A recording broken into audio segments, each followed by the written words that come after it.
Dal Vangelo secondo Marco.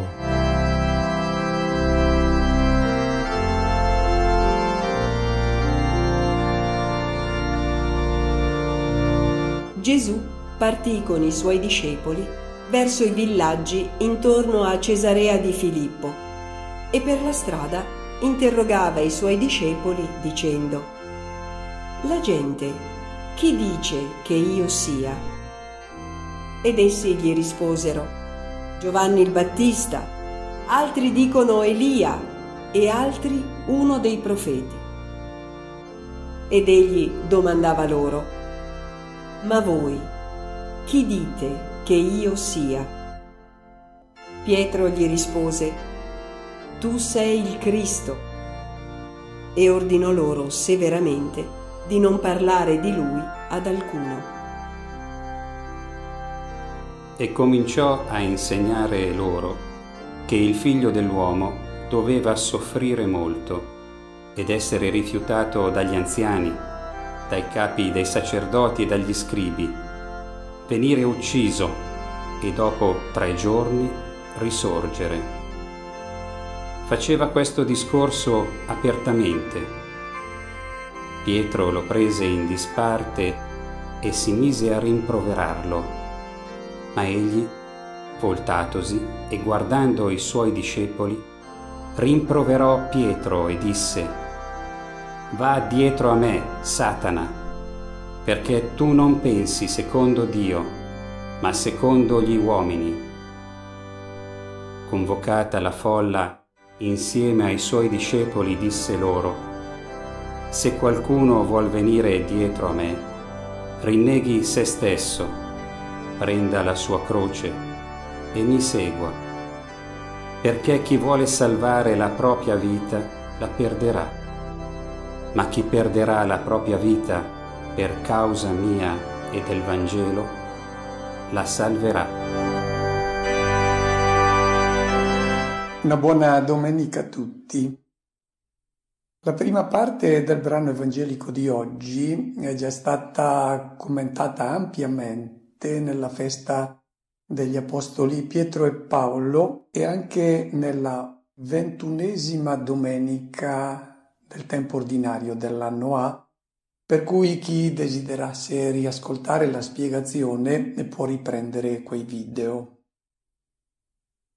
Un accenno però lo vogliamo fare al significato di questa prima parte, perché così riusciamo a comprendere poi la seconda parte su cui ci soffermeremo. Gesù parte con i suoi discepoli e va verso Cesarea di Filippo e lungo la strada interroga i suoi discepoli e pone 2 domande. La prima: chi dice la gente che io sia? Gesù fa la sua proposta di vita, chiede di essere seguito e la posta in gioco è alta, perché abbiamo una sola vita e si tratta di puntarla su una certa proposta e lui fa la sua. E noi, prima di seguire qualcuno, vogliamo sapere anzitutto chi è e poi dove ci vuole condurre. Più volte nei primi capitoli del Vangelo secondo Marco si legge che le folle e anche i discepoli si pongono questa domanda: chi è costui? Dopo la guarigione dell'indemoniato, la gente si domanda: ma chi è costui la cui parola compie questi gesti straordinari? Dopo la tempesta sedata, i discepoli si domandano: ma chi è costui a cui obbediscono anche le onde del mare? Quando cura quel paralitico che era stato calato dal tetto, la gente si meraviglia e si chiede: ma chi è costui che ha il potere di perdonare i peccati? Ecco, è sull'identità di Gesù che si pongono questa domanda lungo tutto il Vangelo secondo Marco. Qui è Gesù che provoca la ricerca della sua identità e comincia a prendere il discorso molto alla larga. Cosa dice la gente di me? Così, cosa pensano che io sono? La risposta dei discepoli è molto positiva, parlano bene di te, equiparano al Battista, a Elia addirittura o a uno dei grandi profeti. Questa è la risposta di ciò che pensa la gente. Gesù però voleva arrivare molto più in profondità perché sta educando i suoi discepoli a cogliere la sua vera identità e poi a fare la scelta. Scegliete me, scegliete di seguire me oppure volete seguire altre proposte di vita. Butta lì allora la seconda domanda, che è rivolta evidentemente a tutti noi, ma che va capita bene perché Pietro darà la risposta giusta ma non ha capito la domanda. Gesù chiede: voi chi dite che io sia? Pietro risponde: tu sei il Cristo. Non ha capito la domanda. Per quale ragione? Perché quello che Gesù sta chiedendo è: non conoscete come mi chiamo, come se una ragazza la quale è stata trascurata dal suo ragazzo, il quale ha preferito stare con gli amici, oppure ha dovuto fare delle scelte e non ha minimamente chiesto un parere alla sua ragazza. Cosa dice la ragazza? Per te chi sono io? Vuol dire: chi sono io per te? Quanto conto nella tua vita, nelle tue scelte, nelle tue decisioni, nei tuoi progetti? Io non conto niente. O quanto conto? Non è che la ragazza, quando dice chi sono io per te e lui dice nome, cognome, residenza, no, questo c'è scritto sulla carta d'identità e non interessa all'innamorata cosa, se conosce il nome, le interessa quanto conto nella tua vita. Questa è la domanda che Gesù fa ai suoi discepoli ed è una domanda rivolta a noi oggi: quanto conto io nella tua vita, nelle scelte che fai? Conto qualcosa oppure no? Non è questione di qualche pratica religiosa devozionale, l'adesione a Cristo, una preghiera in più, un digiuno, un pellegrinaggio, una devozioncina, ce la caveremo troppo facilmente se il rapporto e la scelta di Cristo fosse questa. Non ci chiede qualche opera buona, ci chiede una scelta che è quella degli innamorati, quella dell'unione sponsale fra le persone. Cosa dice? Cosa chiede lo sposo alla sposa? Ti vuoi giocare o no la tua vita con me? E Gesù chiede: ti vuoi giocare o no la tua vita sulla mia proposta di uomo? Vuoi essere un uomo secondo la mia proposta o secondo le proposte che ti vengono fatte in questo mondo? La risposta di fede è dire quanto sono coinvolto con Cristo. E questo del resto avviene in tutti i rapporti umani di amicizia o di coppia. Quindi la risposta che Gesù chiede è coinvolgente. La fede consiste nell'impegno della propria vita. Ed è una domanda questa che ci dobbiamo lasciar porre e dobbiamo dare una risposta. Passi che portano all'incontro sponsale con Cristo, perché di incontro sponsale si tratta, quell'incontro che poi viene celebrato nell'Eucaristia. Quando si mangia quel pane vuol dire che si accetta che Lui entri nella nostra vita, che si unisca alla nostra vita alla sua.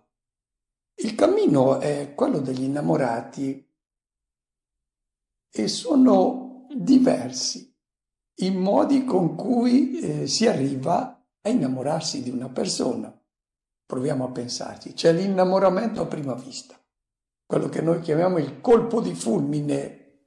Primo incontro si capisce che uno è fatto per l'altro e legano la loro vita. Oppure, per Cristo c'è questa possibilità, ci sono dei santi che davvero si sono innamorati a prima vista di Cristo. Appena hanno sentito parlare di Lui, lo hanno accolto e hanno scelto di far aderire la loro vita alla sua proposta. E poi invece c'è chi scopre un po' alla volta il tesoro che è Cristo. E anche questo è un termine da innamorati. Perché? Perché tra di loro, parlando della persona amata, dicono è il mio tesoro. E anche per Cristo accade la stessa cosa. Si scopre magari un po' alla volta che è il tesoro grande e per avere il quale si è disposti a rinunciare anche a tutto il resto. Non si arriva magari di colpo, però quando ci si arriva allora si fa la scelta e si decide anche di vendere tutto, di rinunciare a tutti gli idoli pur di seguire Lui. E poi c'è anche chi rimane deluso da Cristo, come accade che si rimane delusi delle persone delle quali ci si è innamorati, poi andando un po' avanti nella vita ci si accorge che non sono quelle persone che ci si aspettava. Li si cercava per un motivo, invece non rispondono alle esigenze di chi si aspettava tanto da loro. Accade anche con Cristo, ci sono delle persone che si innamorano di Lui sperando che sia però diverso da quello che poi si presenta in realtà. Basti pensare quante persone lo cercano come facitore di prodigi e Gesù li delude. Ne abbiamo sentite tante di persone le quali dicono sono stato buono, ho seguito Cristo, andavo in chiesa, però quando gli ho chiesto delle grazie non me le ha concesse. Bene, chi cerca Cristo perché si aspetta questo può rimanere deluso. Ce ne sono altri che dicono è bello, bravo, fa delle belle proposte, ma è un sognatore. E quindi io preferisco stare più terra a terra. Ecco, direi che queste sono un po' le varie risposte che si possono dare a questa domanda che Gesù pone ai suoi discepoli e a noi, ognuno di noi oggi. E questa domanda ci deve provocare e dobbiamo dare una risposta, perché ne va della nostra vita, della scelta che facciamo. Gesù impone ai discepoli di non parlare di Lui a nessuno.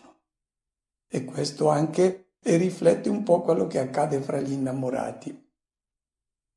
Si comincia a parlare dell'altro quando c'è già un coinvolgimento, quando si è capito chi è l'altra persona, allora lo si presenta in casa, lo si presenta ai genitori perché oramai il coinvolgimento è praticamente già definitivo quasi.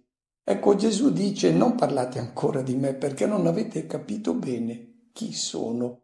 E quindi se faceste oggi la scelta forse la fareste aspettandovi da me quello che poi dopo non vi darei e quindi sarebbe una delusione. È meglio che chiariamo le cose.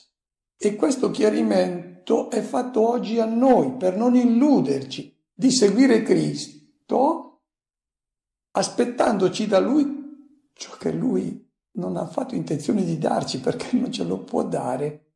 Lui si presenta adesso nella sua vera identità. Difatti il brano evangelico dice che ha cominciato a insegnare ai discepoli che il figlio dell'uomo doveva soffrire molto, essere rifiutato dagli anziani, dai capi dei sacerdoti e dagli scribi e poi venire ucciso, ma questo era per l'ingresso nella vita piena, la risurrezione. E Gesù faceva questo discorso apertamente.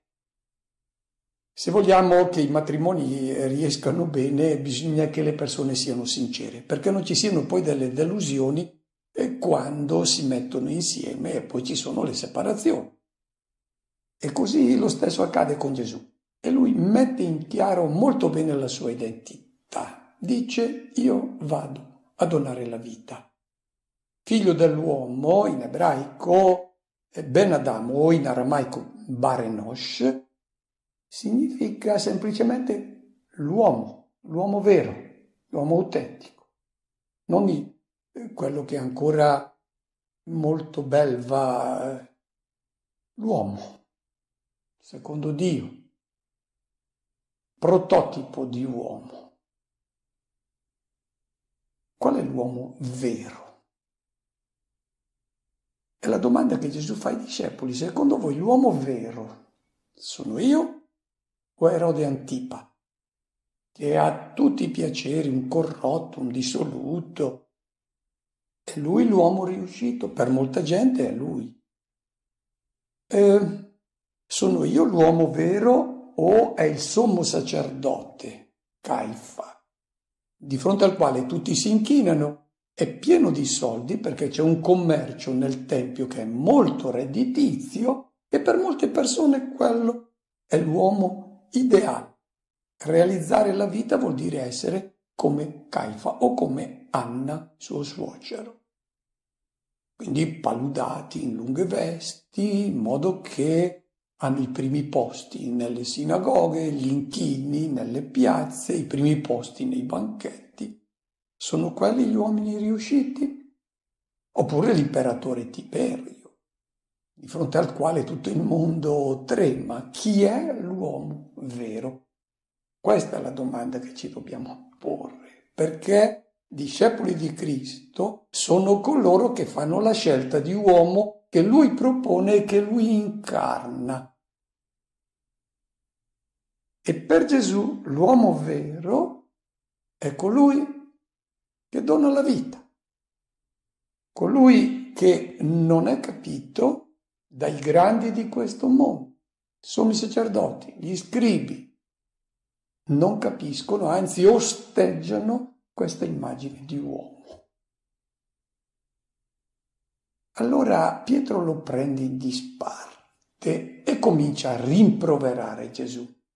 Il verbo è molto importante, il verbo è pitimao, che viene impiegato nei Vangeli quando Gesù scaccia i demoni, li rimprovera, li scaccia. Quindi il fatto che viene adoperato questo verbo vuol dire che Pietro si è avvicinato a Gesù, lo ha preso in disparte e lo ha rimproverato come se fosse un indemoniato. E gli ha detto: tu sei un eretico, sei contro Dio, sei dalla parte del demonio, stai attento perché è il maligno che ti mette in testa queste assurdità. Ma che spropositi vai dicendo? Pietro ha in mente un'altra immagine di uomo.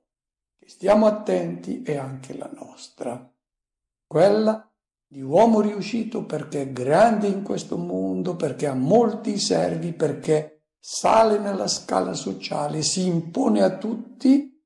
Pietro ha in mente proprio questa immagine di uomo e fa fatica a comprendere che l'uomo vero secondo Dio si scontri con questa mentalità che è quella degli anziani, delle autorità religiose. Del resto, Pietro era convinto di parlare secondo Dio perché se andava a cercare nell'Antico Testamento trovava una conferma abbondante delle sue posizioni. E vi cito il Salmo 37, per esempio, ma è pieno l'Antico Testamento di questo messaggio che Dio protegge il giusto e quindi gli andrà tutto bene. Gesù invece dice: io consegnerò la mia vita, sarà un donare la vita, e chi avrà la meglio saranno proprio i malvagi che si schierano contro di me. Pietro, dicevo, aveva tutti i motivi perché se andava nell'Antico Testamento trovava conferma delle sue posizioni. Poi la catechesi che era data dagli anziani, dagli scribi, dai farisei era proprio questa. Salmo 37. Il malvagio trama contro il giusto, digrigna i denti contro di lui, ma il Signore ride di lui perché vede che arriva poi il suo giorno. Continua il salmista. Sono stato fanciullo e ora sono vecchio, ma non ho mai visto il giusto abbandonato, né i suoi figli mendicare pane. Gli è sempre andata bene al giusto, perché il Signore ama il diritto e non abbandona i suoi fedeli. Gli ingiusti invece saranno distrutti per sempre, la stirpe dei malvagi sarà eliminata. Quindi Pietro ha delle buone pezze di appoggio nell'Antico Testamento. Gesù voltandosi, dice il brano evangelico, e guardando i discepoli li rimproverò. Di nuovo il verbo epitimao. Pietro ha rimproverato Gesù perché diceva: tu sei un indemoniato e quindi ti scaccio il demonio adesso con 4 ragionamenti.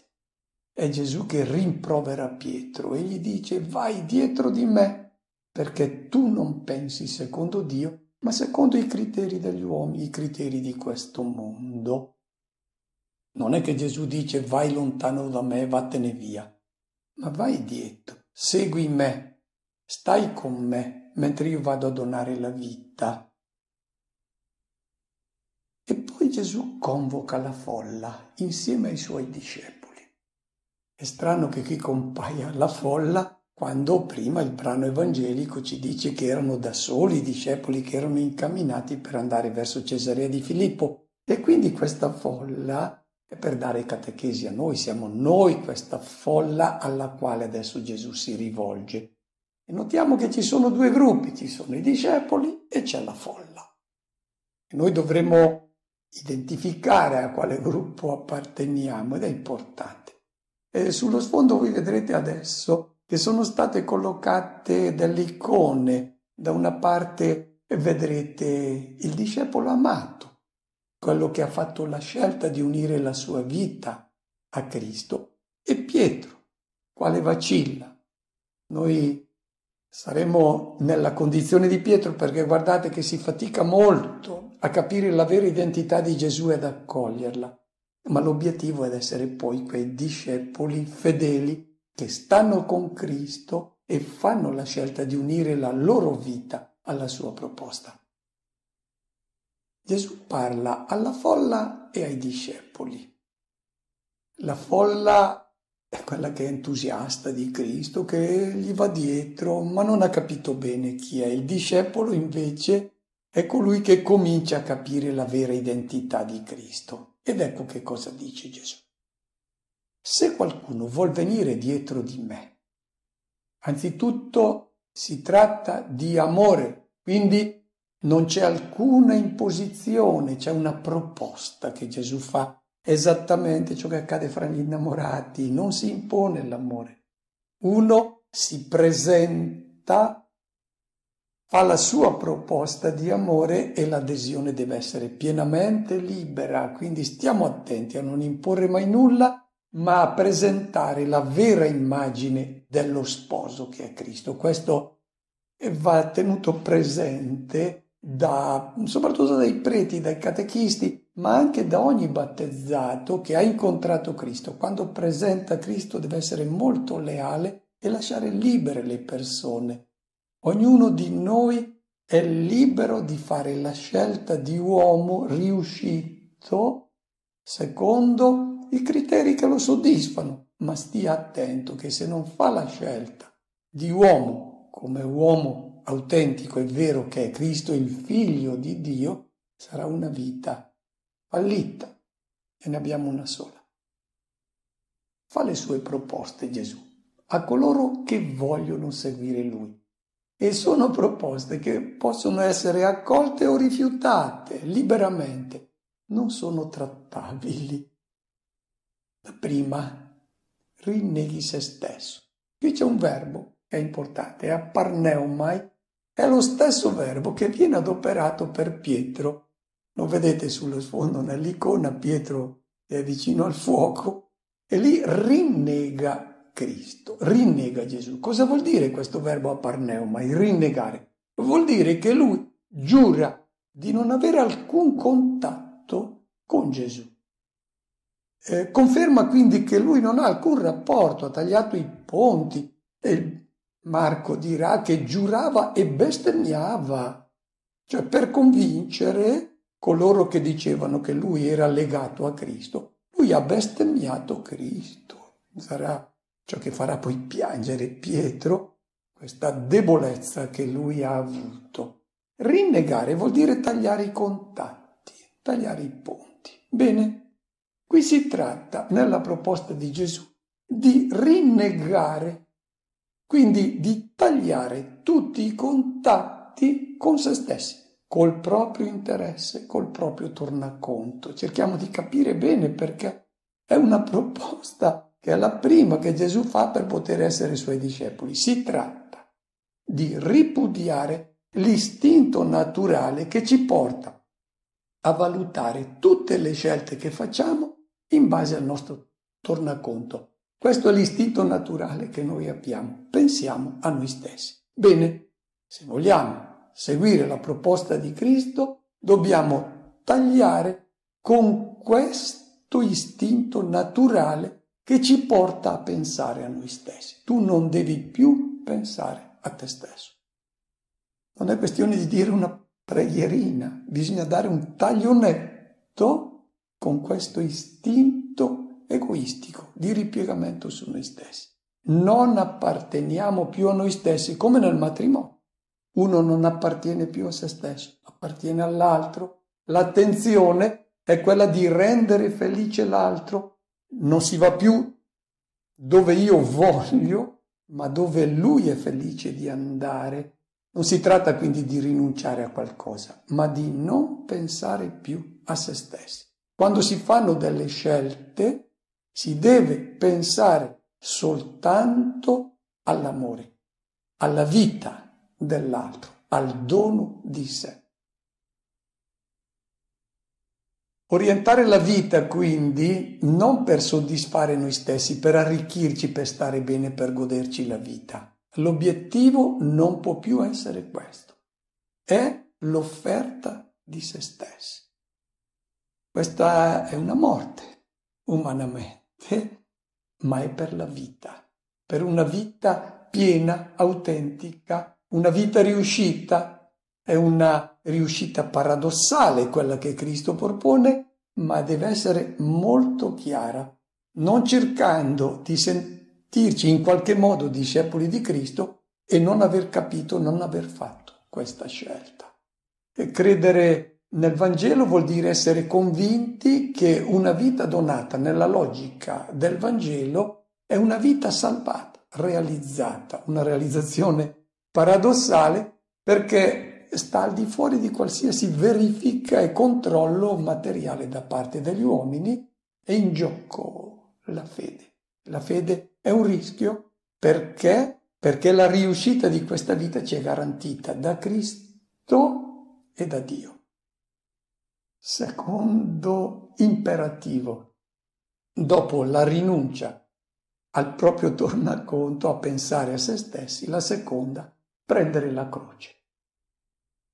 Non si riferisce alla necessità di sopportare pazientemente le piccole o le grandi tribolazioni della vita, queste le devono sopportare tutti, anche quelli che non sono discepoli di Cristo. E ancor meno significa fare la scelta del dolore, della sofferenza come un mezzo per piacere a Dio. Il cristiano non cerca la sofferenza e Dio non vuole la sofferenza e il dolore, vuole soltanto l'amore. Cosa significa la croce? Scegliere la croce. La croce era il supplizio riservato agli schiavi. A coloro, lo schiavo è colui che non è padrone di se stesso, il padrone è un altro, riceve ordini da un altro. Il discepolo di Cristo deve fare la scelta dello schiavo, cioè sapere che non appartiene più a se stesso, gli ordini gli vengono non da dentro, dal proprio interesse, gli vengono dai bisogni del fratello. È esattamente ciò che Cristo ha fatto, ha spogliato il Figlio di Dio, ha spogliato se stesso e ha scelto la condizione del servo. La proposta che Gesù fa, proposta di uomo riuscito, fatti servo. Terza richiesta, seguire Lui. Per seguire qualcuno bisogna sempre tenerlo d'occhio. Se lo si perde di vista, si scelgono delle strade diverse da quella che lui propone. Seguire lui vuol dire mantenere continuamente il navigatore satellitare acceso, altrimenti si rischia di sbagliare strada, per sintonizzarlo sul suo cammino. Questo vuol dire pregare. Pregare non vuol dire recitare delle formule, vuol dire tenere presente sempre Cristo e ricevere da Lui in ogni momento le indicazioni dalle scelte della vita. Come faccio a tenere presente Cristo che io non lo vedo concretamente perché Lui è vissuto 2000 anni fa e camminava per le strade della Palestina. Lì i discepoli lo seguivano materialmente. Lui chiede a me oggi di seguirlo. Dove vedo io Cristo? Nel Vangelo. Solo nel Vangelo io posso continuamente vedere le scelte che Lui mi propone per essere uomo secondo la sua scelta di vita. Questa è l'autentica preghiera. Il Vangelo quindi è la luce che ci guida in ogni istante perché il Vangelo è Lui. Non significa quindi prenderlo come modello, ma condividere in ogni istante della nostra vita la scelta che Lui ha fatto. Bene, è una proposta molto impegnativa e tornando al brano evangelico di oggi, a quella domanda che Gesù ha fatto ai discepoli, sentiamola in questa settimana rivolta a ognuno di noi e proviamo a chiederci realmente quanto conta Cristo in ogni scelta della nostra vita. Auguro a tutti una buona domenica e una buona settimana.